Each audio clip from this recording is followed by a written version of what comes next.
Hi guys, ಎಲ್ಲರಿಗೂ ನಮಸ್ಕಾರ. Welcome back to my mini vlog ಅಂತ ಹೇಳ್ತಾ, ಬೆಳಗ್ಗೆ ಎದ್ದು ಎಂಟಿ ಸ್ಟಮಕ್ಕಲ್ಲಿ ಆಮ್ಲ ಜ್ಯೂಸ್ ತೊಗೊಂಡೆ. ಆಮ್ಲ ಜ್ಯೂಸ್ ಈಸ್ ಗಟ್ ಹೆಲ್ತಿಗೆ ತುಂಬ ಒಳ್ಳೆಯದು. ಆ್ಯಂಡ್ ದೆನ್ ನಾವೇನು ಮಾಡಿದೆ ಅಂದರೆ ವಾಕಿಂಗ್ ಹೋದೆ ಆ್ಯಸ್ ಯೂಶ್ವಲ್ 8:30 to 9:30. ಇಲ್ಲಿ ಏನು ಇಷ್ಟ ಆಗೋದಂದರೆ ಕಾಲಿರುತ್ತೆ ಗೈಸ್, ನಾನು ಒಬ್ಬಳೇ ಇರ್ತೀನಿ, ಅದೇ ಇಷ್ಟ ಆಗೋದು. ಆ್ಯಂಡ್ ದೆನ್ ವಾಕಿಂಗ್ ಹೋಗಿ ಬಂದು ಟಿಫನ್ ಮಾಡಿ ಟ್ಯಾಬ್ಲೆಟ್ಸ್ ತೊಗೊಂಡು, ಗೊತ್ತಿರುತ್ತಲ್ಲ ಮನೇಲಿ ಇರ್ತೀವಿ ಅಂದರೆ ಚಿಕ್ಕ ಪುಟ್ಟ ಕೆಲಸ ಇರುತ್ತೆ, ಕೆಲಸ ಎಲ್ಲ ಮುಗಿಸಿಟ್ಟು ಆ್ಯಂಡ್ ದೆನ್ ಫ್ರೆಶ್ ಅಪ್ ಆದೆ. ನನಗೆ ಅದೇ ಇಷ್ಟ ಗೈಸ್, ಕೆಲಸ ಎಲ್ಲ ಮುಗಿಸಿ ಫ್ರೆಶ್ ಅಪ್ ಆಗಿಬಿಡೋದು. ಫ್ರೆಶ್ ಅಪ್ ಆಗಿ ಸ್ಕಿನ್ ಕೇರ್ ಮಾಡ್ತಾಯಿದ್ದೆ. ಬಿಕಾಸ್ ಯಾಕಂದರೆ ಈ ಟೈಮಲ್ಲಿ skin care is most important. ನಾವು ಹೆಂಗೆ ನಮ್ಮ ಹೆಲ್ತ್ನ ಕೇರ್ ಮಾಡ್ತೀವಿ ಅದೇ ಥರ ಸ್ಕಿನ್ನು ಕೂಡ ಕೇರ್ ಮಾಡಬೇಕಾಗತ್ತೆ.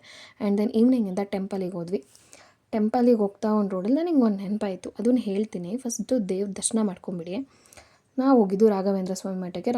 ಏನಪ್ಪ ಅಂದರೆ ಗೈಸ್, ದೇವ್ರು ಎಲ್ಲರಿಗೂ ಅಸ್ತು ಅನ್ನಲ್ಲ. ಯಾರಿಗೆ ಅಸ್ತು ಅಂತಾನೆ ಅಂದರೆ ಬೇರೆಯವ್ರನ್ನ ಬದುಕಕ್ಕೆ ಬಿಟ್ಟು ಅವನು ಬದುಕ್ತಿರ್ತಾನೆ ನಾವು. ಬಿಕಾಸ್ ಏನಪ್ಪ ಅಂದರೆ ನೀವು ಬೇರೆಯವ್ರ ಲೈಫ್ ಬಗ್ಗೆ ಜಡ್ಜ್ ಮಾಡೋದನ್ನ ಬಿಡಿ, ನಿಮ್ಮ ಲೈಫ್ ಬಗ್ಗೆ ನೀವು ಫೋಕಸ್ ಮಾಡ್ತೀರಿ. ಆ್ಯಂಡ್ ದೆನ್ ಬೇರೆಯವ್ರಿಗೆ ಕೆಟ್ಟದಾಗ ಅದನ್ನ ಬಯಸ್ಬೇಡಿ. ಆವಾಗ ದೇವರು ನೀವೇನೇ ಕೇಳಿದ್ರು ಕೊಡ್ತಾನೆ. ಹೇಳಬೇಕು ಅನ್ನಿಸ್ತು ಹೇಳ್ದೆ ಗೈಸ್.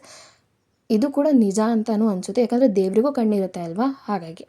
ಆ್ಯಂಡ್ ದೆನ್ ರಿಟರ್ನ್ ಮನೆಗೆ ಬಂದು ಒಂದು ಶಾರ್ಟ್ ನೋಟ್ಸ್ ಮಾಡಿಟ್ಟು ಆ್ಯಂಡ್ ದೆನ್ ಆ್ಯಸ್ ಯೂಶ್ವಲ್ ಓದೋಣ ಅಂತ ಕೂತ್ಕೊಂಡೆ. ಇವತ್ತಿನ ಮಾರಲ್ ಆಫ್ ದ ಸ್ಟೋರಿ ಏನಪ್ಪ ಅಂತ ಅಂದರೆ, ಡೂ ದ ಮಿಸ್ಟೇಕ್ ಮಾಡಿದ್ದು ಯಾರೂ ಇಲ್ಲ.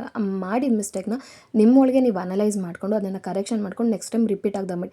Don't be harsh yourself ಅಂತ ಹೇಳ್ತಾ, thank you for watching. Love you all, bye.